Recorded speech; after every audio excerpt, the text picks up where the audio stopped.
Chapter 14, The Impact of Our Hurts. The purpose of the agonies of the dark nights of the soul then become apparent. They're so intolerable that their exquisite pain spurs one on to the extreme effort required to surmount them. When vacillation between heaven and hell becomes unendurable, the desire for existence itself has to be surrendered. Only once this is done may one finally move beyond allness or nothingness, beyond existence or non-existence. This cumulation of the inner work is the most difficult phase, the ultimate watershed, where one is starkly aware that the illusion of existence one transcends here is irrevocable. Dr. David Hawkins. Mom and Dad, I don't want to live anymore. I want to die. I want to kill myself and end this misery. This desperation in my voice horrified and saddened my parents on the other end of the line. My phone calls to them progressively worsened over the months, as all meaning in life seemed to be vanishing. No other option was seen, and life was just not worth living. I was afraid for myself. My parents, who were very worried, said, "Scott, come home. Be with the people who love you." So I moved from Virginia to Michigan to live with my parents. My parents were the lights in the darkness and comforted me during those very dark years. How'd I get there? Why had things gotten so bad? Why had all hope almost vanished? This phone call took place on a cold night in Lynchburg, Virginia in 2003, a couple of years after the Depression had started. I was just finishing up seminary. At the time, I had some idea as to why I felt this way, but I wasn't completely sure, and I didn't know what to do about it. My parents, close friends, or even the professional counselors couldn't really help me to understand why I was so depressed and what to do to overcome it. They were just as clueless and helpless as I was. It took another 11 years to be able to see what was going on and what the primary cause was that held this depression in place. As was alluded to in the last chapter, when I started seeing the theme of abandonment, I finally felt like things were starting to make sense. My story starts out at the age of 4 with the sting of abandonment. I never fit in much as a child. I always felt like an outsider. I didn't make friends very well, even though I wanted to have friends more than anything growing up. After periods of time, people didn't want to be around me. I said and did things that purposefully pushed people away from me. This energy morphed and changed over the years, eventually coming to a head in 2001, when this emotion took on its most desperate meaning. I still couldn't see it though. I was so full of shame and blame to take any responsibility for it. I never understood why until 2011. It took 29 years to understand why, and 11 very rough years of vehemently and tirelessly searching for meaning to feel better. Abandonment sums up much of the energy, sadness, desperation, loneliness, and heartache I felt in the past. A little fuzzy insect was a contributor to seeing darkness in me that didn't come to light until much later. I felt and internalized that my mother abandoned me emotionally, or at least this is the way I perceived it then. No one makes us feel anything, as much as we want to blame others, our environment, our experiences, etc. No one can hurt you. Hurt is simply just your mind giving meaning to an event. The most powerful thing about our mind is that through surrender we can transform the meaning we gave something that happened to us long ago. We choose what we feel and how we interpret what happens to us, whether we are conscious of it or not. A shift from blame to responsibility is an enormous leap in consciousness and awareness. It is perhaps one of the most important things in life and spiritual growth. Until we transform the meaning of a major hurt in our life, the theme of our major hurt gets repeated over and over and reinforced in the future. For me, 4 major events happened subsequent to getting stung that continued to shape how this emotion ran through my life like a plague. 4 major reinforcing memories. From the moment I was stung, the world reflected itself to me as a place in which I would constantly be in pain and would be deserted. As I mentioned, I didn't make friends easily. No one wanted to be around someone who was constantly projecting out into the world subconsciously, "I need you to abandon me. I need you to desert me. I need to feel all alone." I projected this energy out into the world because it was what I had chosen to hold on to, and the world simply reflected it back to me throughout most of my life. I didn't know any better, and as a result, this emotion continued to manifest in a pattern of the same kind of events in the future. 4 major events after the age of 4 repeated and reinforced this theme of abandonment. Not enough time with my father. I went to a Christian school until 9th grade.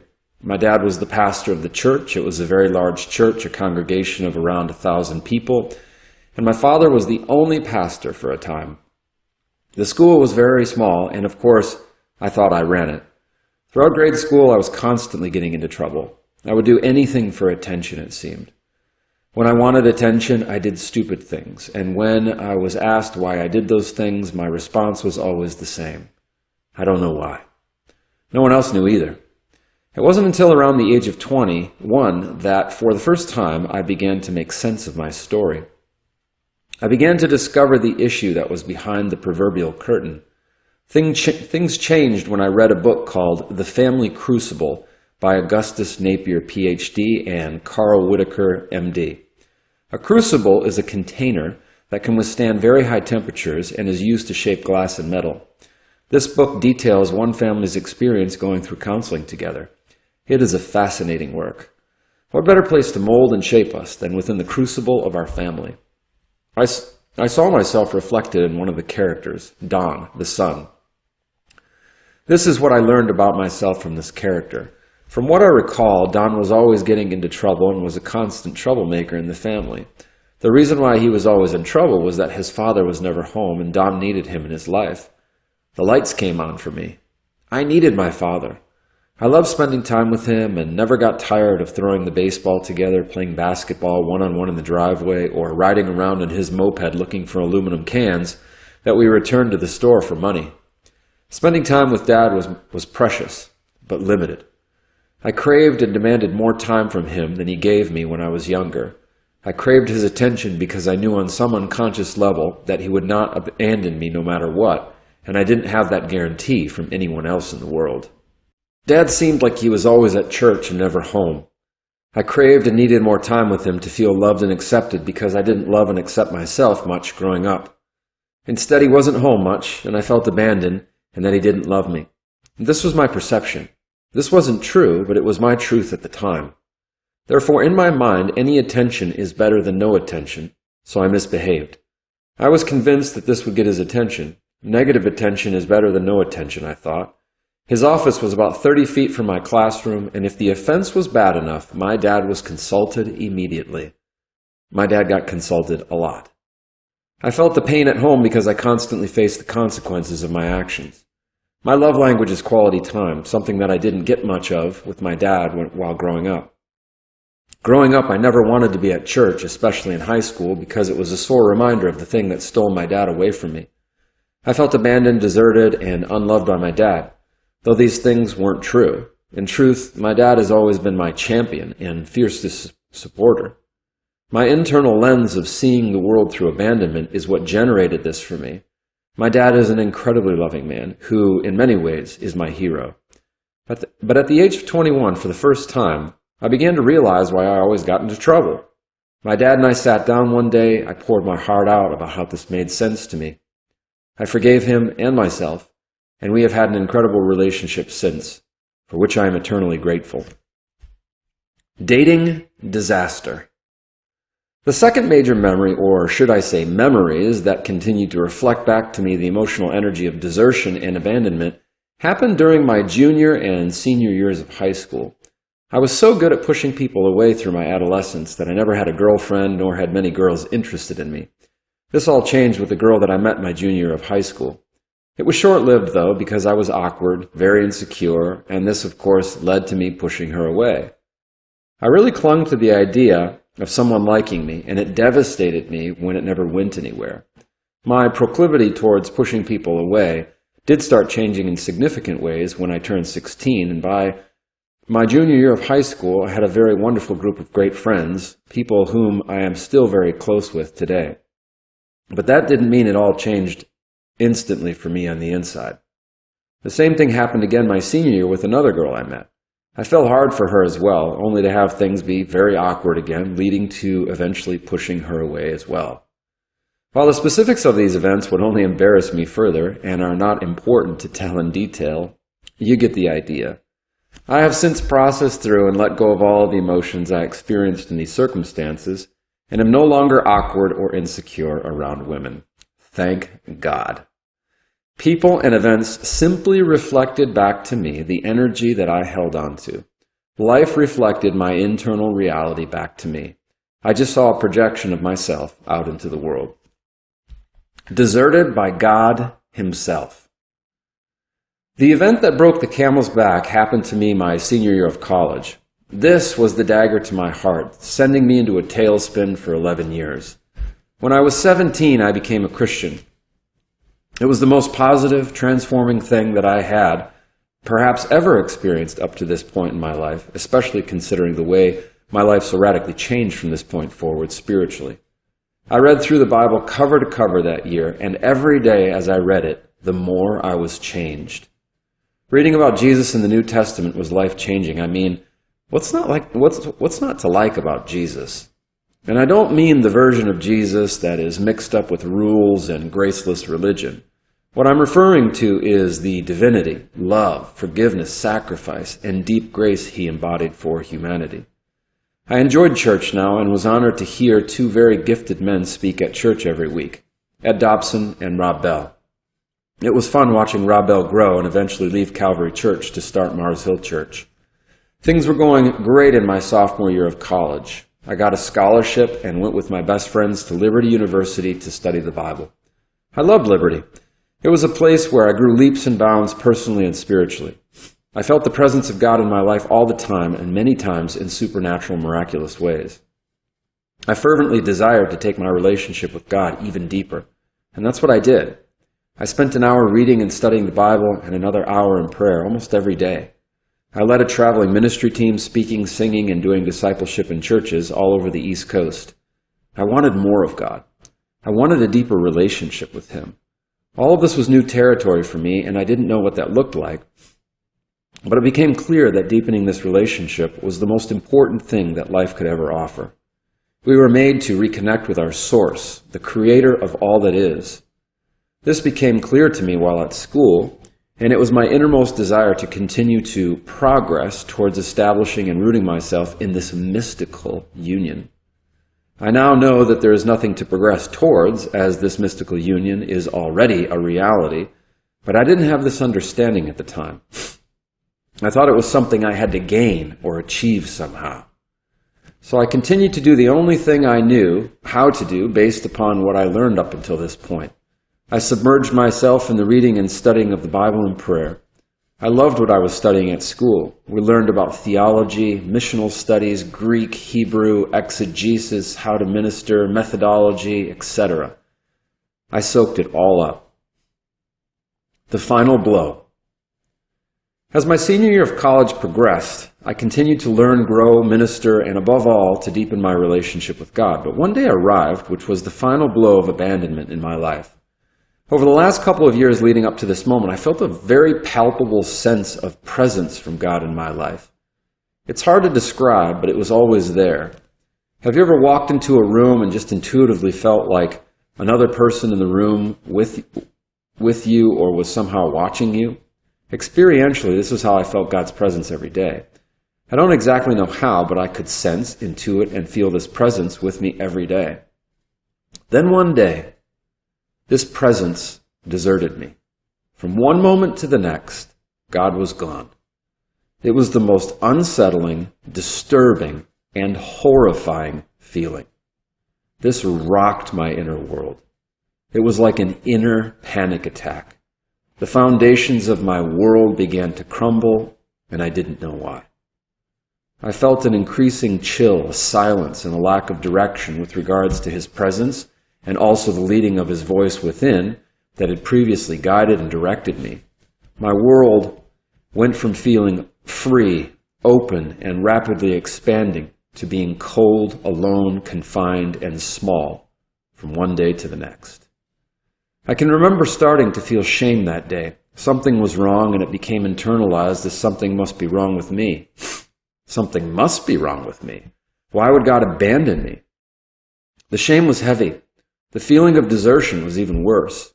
People who go from undergraduate biblical studies into seminary are supposed to have their stuff together, right? Those becoming pastors are supposed to have the answers, especially for the people coming to them, right? The religious instruction one is given in seminary is supposed to be enough. Isn't someone who is becoming a pastor supposed to have all the beliefs figured out and to be so filled with hope so as to be able to communicate this hope heartily to others? This wasn't true for me. Instead, my life began to slip away. After the initial shock, silence, and horror of this experience, I began the stages of grief. At first came denial and isolation. This can't be happening to me. I feel so alone. Where did you go? What did I do wrong? I thought I was doing what you wanted me to do. The fear of being deserted and abandoned got activated once again with the most devastating of blows, but this time by the one person or being that promised never to do such a thing. It was this abandonment that really broke me. Rage after abandonment. One night during this time, as the ministry team I led gathered for practice, I decided to mention what was going on, what deeply troubled me. We divided into guys and girls and spoke about what was going on with each of us and how we could pray for one another. When it was my turn, I began to express what was going on inside of me, my struggle, the pain, the aloneness. My turmoil of what had happened to me was met with a seemingly lack of empathy, and well-intentioned members literally saying to me, "Scott, it's going to be okay. You just have to read your Bible more, pray more, and it will go away." I was dumbfounded and angered by this response. The clear message was that I just needed to try harder and be more religious.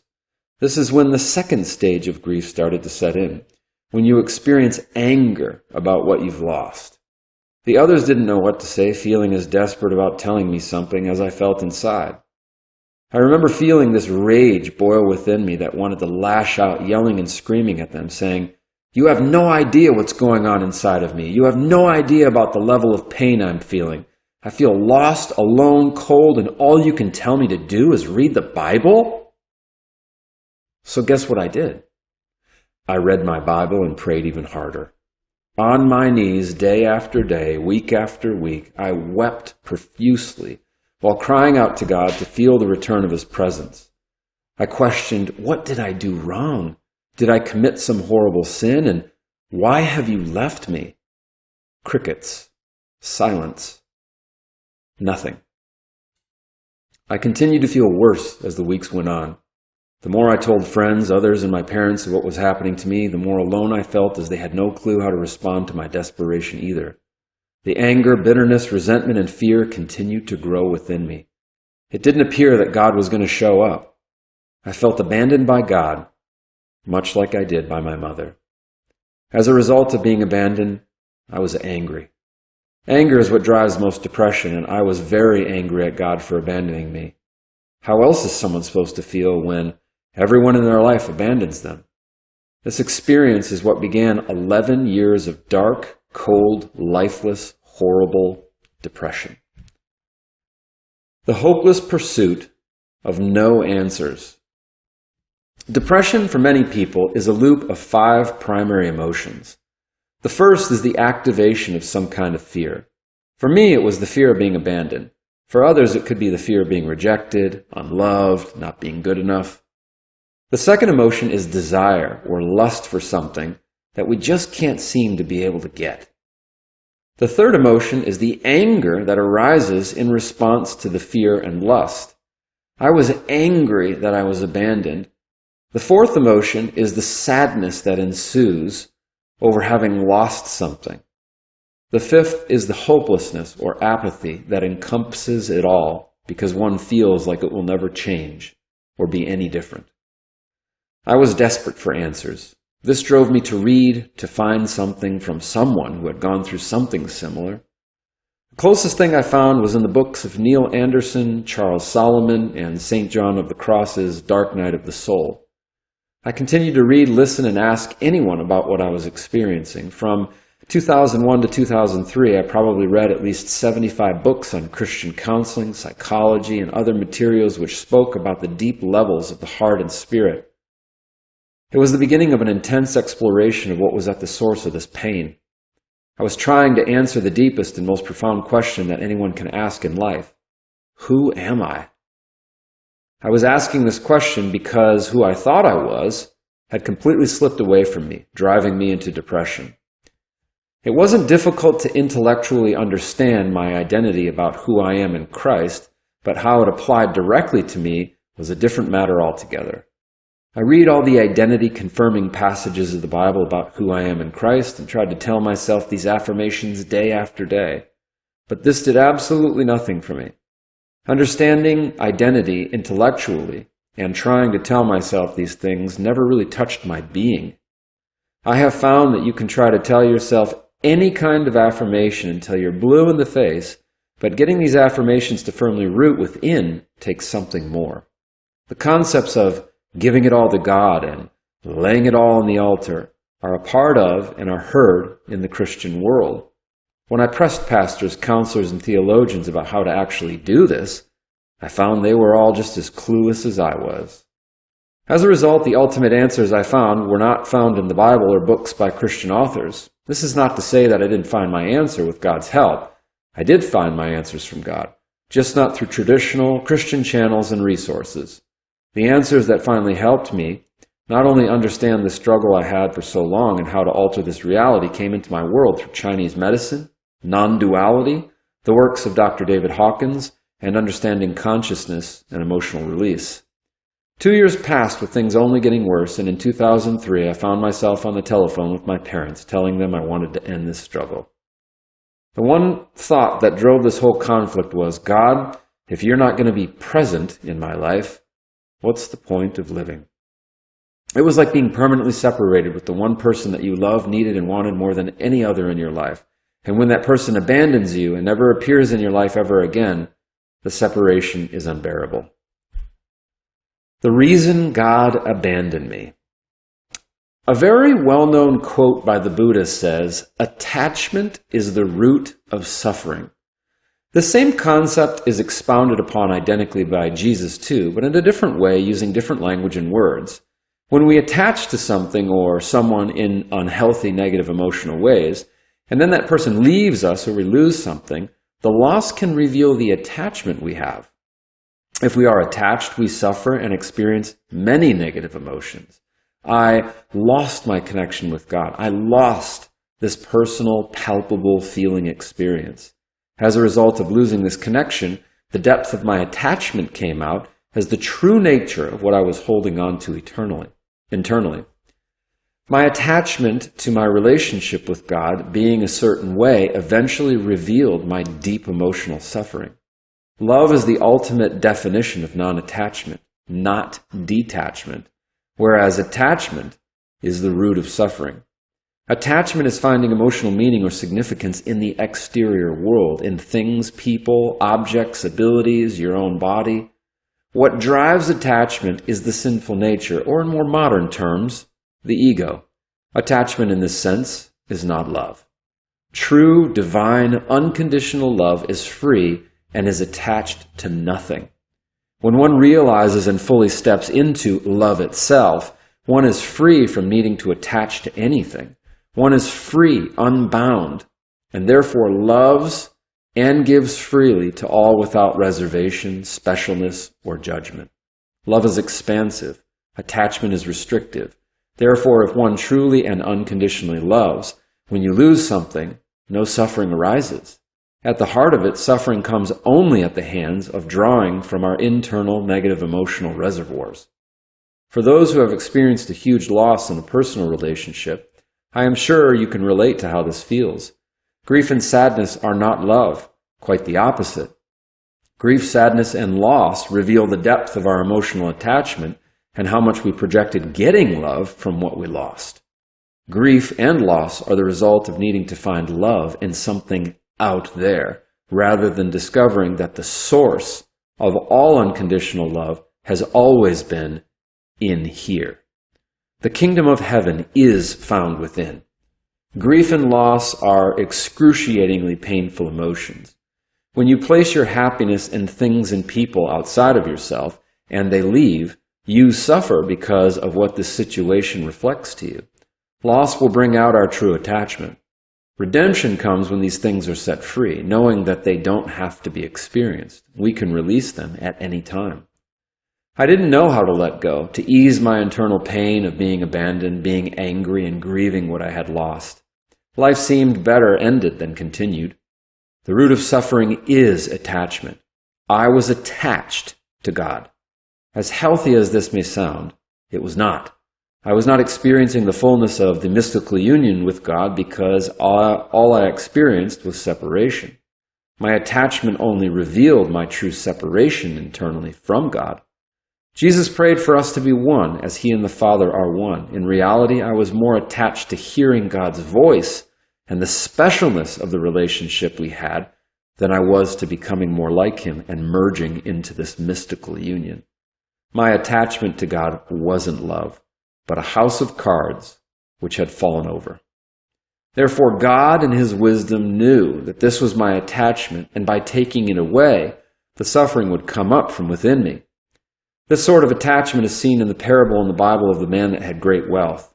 Money is not bad, but when you are attached to it, God knows exactly which buttons to push to address your deepest attachments. When Jesus told the man to sell his possessions and follow Him, the text reads that he left feeling very sad or sorrowful. He was very attached to his wealth, and Jesus knew this. He knew that in losing it, the man would feel great suffering, sadness. In the same way, the degree of my suffering showed me the extent of my attachment.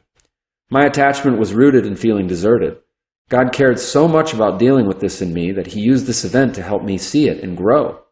It just took 11 years to finally see it. I spent the next 11 years in what clinically would be considered a deep depression as I went through a process of discovery about these truths. I learned to keep most of my struggles from everyone. This was not done to be hypocritical, but who wants to be around someone who constantly talks about their struggles without knowing how to help? Those who were closest to me knew, and I was never afraid of telling anyone who got to know me well in those 11 years, but I mostly kept it to myself and continued to suffer. 8 years of abandonment. I mentioned that 4 major events reinforced this theme of abandonment for me. The last major event had to do with one of my best friends. My college experience was amazing. I loved every minute of college in spite of having this experience during my senior year. During the year in which this depression started, I experienced even further insult to already existing injury. In my life, I have had the most amazing friends anyone could ever ask for. Most of my college friends are still the people I'm closest to today. One of my best friends was someone whom I had grown very close to. Life has a way of testing relationships to see if they really are solid or not. In the year this depression started, I stood up as the best man at my best friend's wedding. We had a close relationship for many years, or so I thought. Throughout my life, this theme of abandonment didn't just affect me in the experiences I have described in this book. Many other less emotionally damaging things occurred as well. In the theme of being deserted and abandonment, I never got called to do things when I was growing up. Given the context of what has been written about in the last 2 chapters, it's easy to see why this occurred. Most of the time, I proactively called people to hang out and do things, but people rarely called me. Having to initiate things first had always bothered me, and at various times throughout the decades, I would stop calling people. When I stopped calling, I would never hear from certain people ever again. This actually showed me how these relationships weren't all that solid to begin with. My best friend got married and moved back home to Michigan after graduating from Liberty. I remained in Lynchburg, Virginia. We spoke on the phone often, and to his defense, I was no fun to talk to because my world was so deeply clouded with depression. Also, in his defense, he didn't know how to help me either. One day, I stopped calling him. When I did this, we didn't speak for 8 years. This, yet again, was the broadcasting and solidification of the abandonment that I was holding on to. I wasn't completely to blame, but I do take responsibility for my part in creating this distance. As a result of being abandoned by him too, I was very angry. After 8 years of silence, I finally called him. I apologized for the anger and resentment that I had towards him. He apologized as well. We reconciled and made peace with each other. We all have these emotional themes in our life, whether you are depressed or experiencing something else in your life. In what ways can you perhaps identify with this theme? Can you think of a theme that has been present in your life and has driven you subconsciously for many years? Everyone I have worked with in the clinic has at least one, if not many, negative emotional themes that have driven their lives in some powerful way. I find that most people don't fully understand the things that really drive them, or if they do understand them, they're not sure how to change them or what to do about them. I've voraciously tried to understand this in my life, and it took 11 years looking vehemently for answers to find what I was looking for and what the problem was.